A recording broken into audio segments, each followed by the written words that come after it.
నేను చెప్పినట్టుగానే నీకు ప్రాబ్లం మీద ప్రాబ్లం వస్తూనే ఉంది కదా. నీకు వాడు హ్యాండ్ ఇచ్చి ఆ అమ్మాయితోటి పారిపోయాడు, నువ్వేమో ఇక్కడ కష్టపడుతున్నావు. అవును, ఇది మూడో బిడ్డ కదా, ఇలా పుట్టిస్తూ పోతే చాలా వాళ్ళని పెంచొద్దా? అంతేకాకుండా నీ ఆరోగ్యం పాడవుతుంది.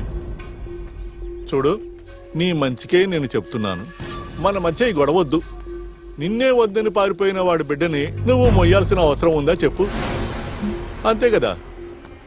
నేను చెప్పినట్టు వింటే నీ ప్రాబ్లమ్స్ అన్నీ తీరిపోతాయి. నీకు కావాల్సినవన్నీ నేను ఏర్పాటు చేస్తా, కానీ నేను చెప్పినట్టు నువ్వు వినాలి. ఈ లోకల్లో నాకు ఎవరు దేన్ని ఎరగా చూపించినా సరే నా బిడ్డని మాత్రం నేను వదులుకోను.